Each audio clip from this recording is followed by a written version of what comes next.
Hello and welcome to RIT SportsZone. I'm John DeTulio. And I'm Kristen Clack. In their first season as a member of the Liberty League, the RIT men's lacrosse team won a share of the regular season title and earned the top seed in the postseason tournament.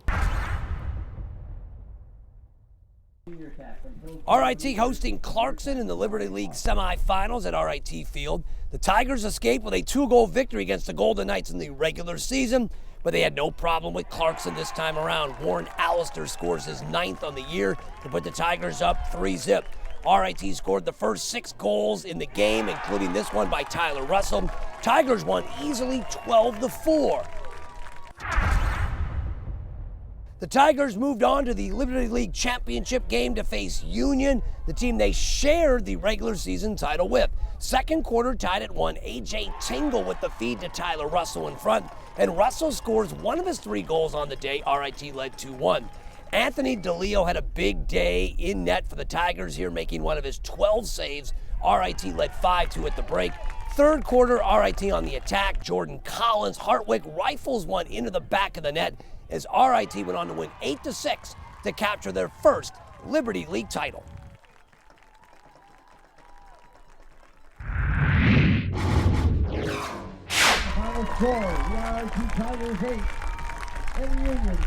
So what was the mindset going into today's game? I guess the same as any other game. You know, the guys needed to be focused today and understand the game plan and stick to it and be disciplined, and I thought we did a good job of that. We hustled, we came up with ground balls, and to be honest, that's been the key to most of our games. Our mindset was basically come out of the gates quick and take it from there, and then hopefully our momentum would carry us to the end. We knew it was going to be a really tough one. We just knew that if we played our game, RIT Lacrosse, that we would win this one, and we were fortunate enough to pull it out in the end. You know, it was a close game last time. We know they're really defensive oriented, and we knew it was going to be a low scoring game. The final 8-6. Last game was 10-4, so we didn't expect to come out here and put up huge numbers. So we just had to bury our shots and take care of the ball. You know, they played St. Lawrence to a really good game the other day. They came back and they gave us a run for our money today too. So we knew that it was going to be a tough one, but we knew if we worked hard again that we would win it. You had a really great game today. What do you think went particularly well? I don't know. I think my game is I rely a lot on other people to get me the ball. I'm mostly around the crease, so I was in the right place at the right time. Got a couple goals today. I was just trying to help out the team any way possible. And how do you feel winning Player of the Year for Liberty League? It's pretty humbling, I guess. I never really thought it would ever happen. My coach actually texted me the other day and said congratulations. I didn't know what he was talking about. I said, what do you mean? He said, you haven't heard yet? I said, no. He said, well, you got Player of the Year. So I was completely shocked, but it's definitely a good feeling. And as your first year in the league, did you ever expect to make it this far? Certainly one of our goals. Yeah, certainly one of our goals. We wanted to make our mark the first year here. It's a great league. We're happy to come into the league and get our first championship, and hopefully we'll have many more to come. This is just one of our goals. Obviously, the ultimate goal is to win the national championship, and that starts probably tomorrow, to be honest. So, that's our next step. Keep playing one game at a time. Hopefully, we get another home game, and we'll take it from there.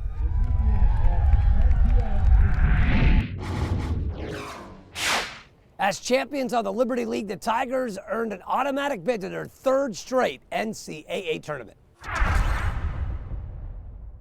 First up for the Tigers was New England College, and this was a mismatch right from the start. The Tigers set an RIT NCAA tournament record with 18 goals, including this one by Jack Kristen.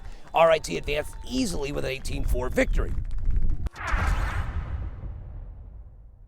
Second round action, RIT hosting Western New England.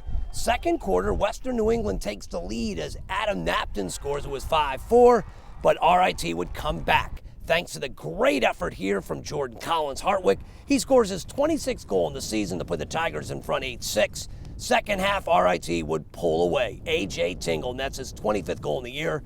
RIT wins 15-9 and advances to play Tufts in the NCAA quarterfinals.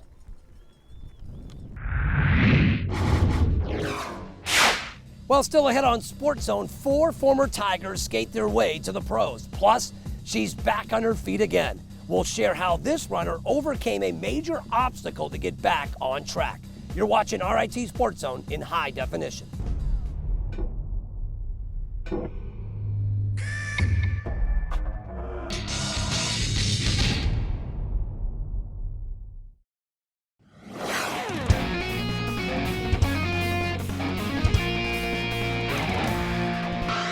Anthony DeLeo didn't make the men's lacrosse team his freshman year and saw limited action last season, but that didn't seem to discourage the Canandaigua native. DeLeo returned this spring and not only earned the starting job, but has since delivered a sensational season.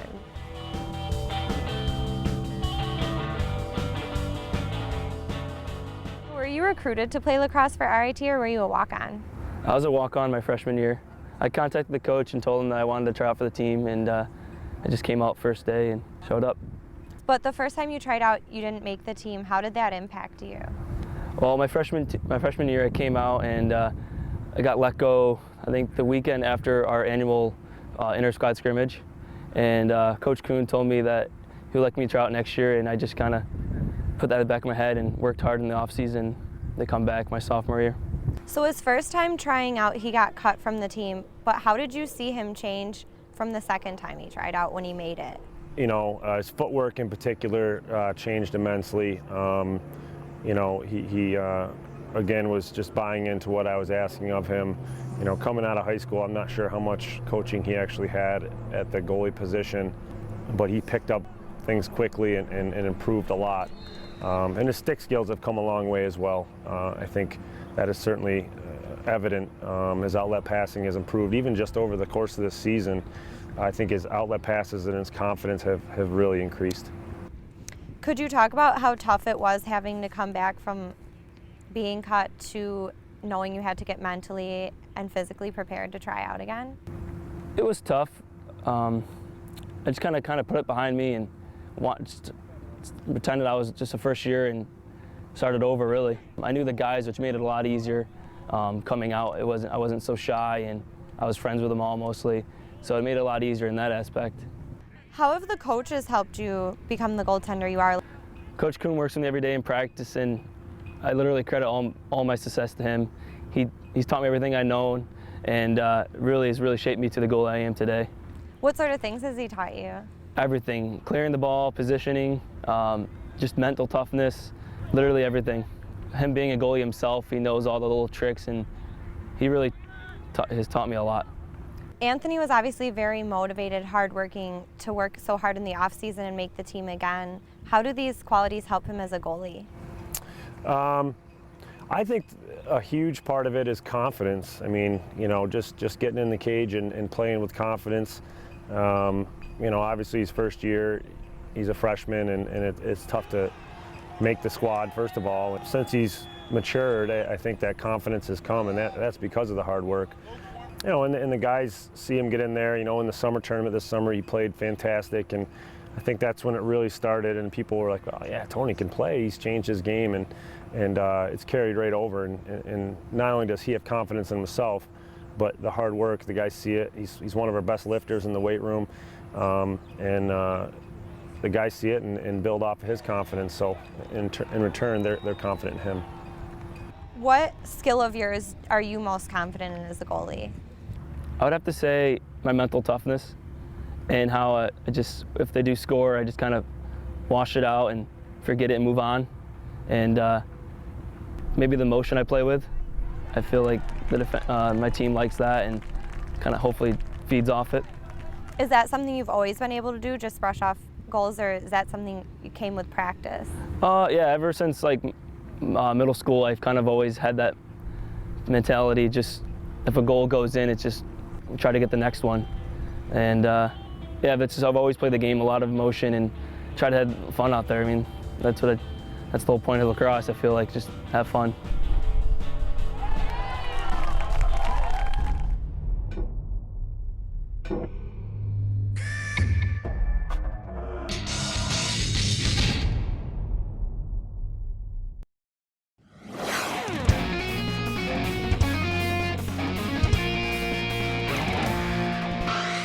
Welcome back to SportsZone. It was March 17th, and the season had just ended, and for 4 RIT seniors, so had their college hockey careers. But Shane Matalora, Cameron Burt, Daniel Spivak, and Scott Knowles didn't sulk long before the East Coast Hockey League came calling.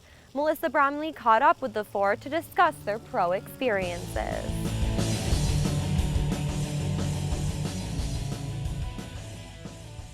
With the season ending on such a sour note with Air Force, what was the transition like for you guys to go play in the East Coast?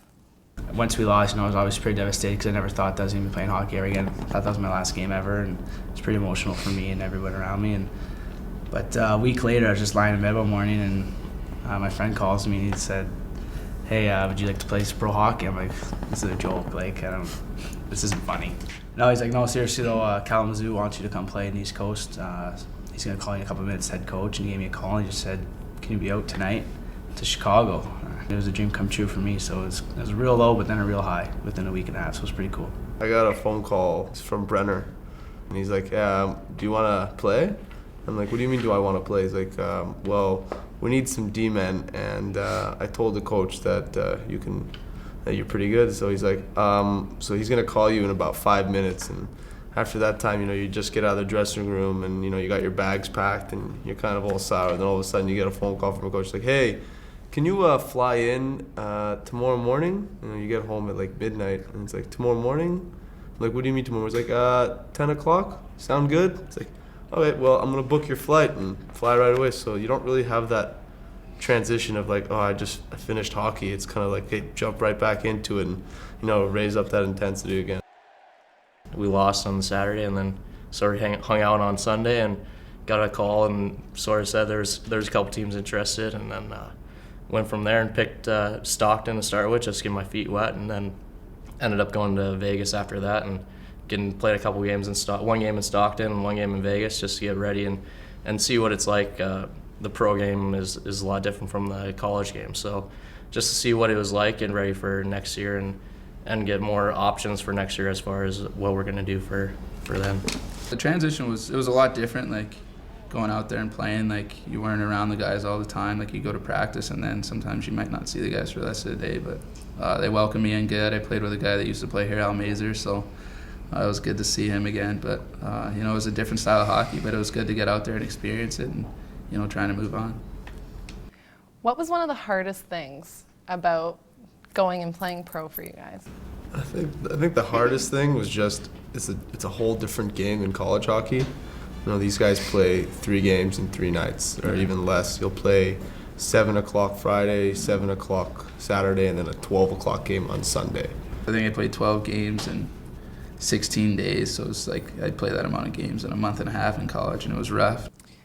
What kind of contracts did you guys each sign? Were they kind of tryout contracts? Did you know how long you would be gone for? Me and Scott, we both signed the same contract. It's called an ATO, an amateur tryout. So basically it's for 10 days and they pay you based on per day, or they add up all the amount and they give you the money at the end. So that was the kind of contract. It's basically just a 10-day tryout contract. 5-10 years down the road, where do you guys see yourselves? Do you see yourselves still playing hockey? And in the wear and tear and stuff like that. But hockey's given me so much, and it's been such a big part of my life that I want to take as much as I can from it, as long as I can, and stuff like that. But hockey's given me so much, and it's been such a big part of my life that I want to take as much as I can from it, as long as I can. 20 some odd years of your life. So you play, 20 some odd years of your life. So, it's the best thing you're good at, so. When I'm older, 10 years down the road, I'd like to be coaching a team, just volunteering or something, but I don't think I'll be playing professionally. I'll probably be using my MBA somewhere, but this game's given me 20 years of fun so far, and, I can't ask for anything more from it. In another year or two would be great, but I'm reasonable. 5 to 10 years down the road, I'll be living my life. I'd love to be doing something with equipment, or like designing equipment, or something with like a big name company or something like that. So it's just how opportunities present themselves, and only the future can tell.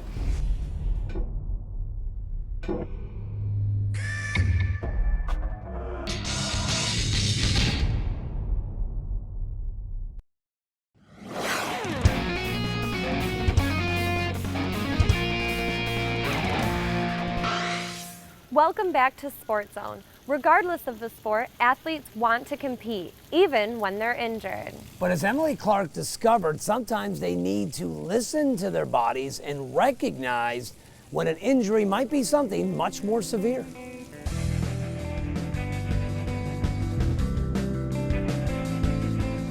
Sophomore Carly Strodes didn't exactly have a passion for running in middle school. I was in 7th grade when I started running. One of my friends was on the cross-country team. She talked me into joining it with her, and I kind of slowly fell in love with it. It was a bit of a love-hate relationship at first, but I grew to love it.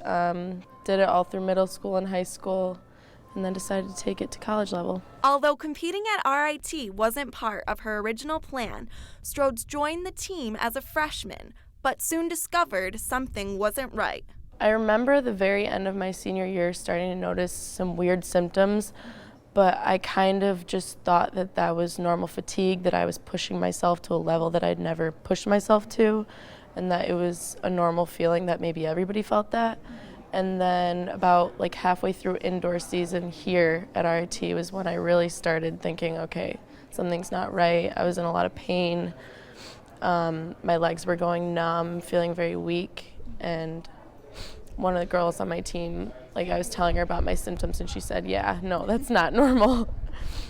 I noticed that there was something wrong probably in December of last year, and then it wasn't until this November that I was diagnosed. So all that time I was going and seeing different doctors, trying different training methods to see what was wrong with me. I was told a lot that it was just shin splints, that it could be a stress fracture, but I kind of always knew there was something more because they could not explain to me why I was getting numb and weakness in my legs, why my legs felt like they weren't working.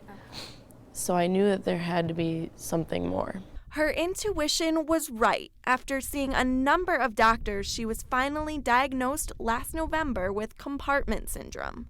Compartment syndrome is where the fascia that encases your muscle compartments, when you use your muscles, they swell, and the fascia is supposed to expand with your muscle.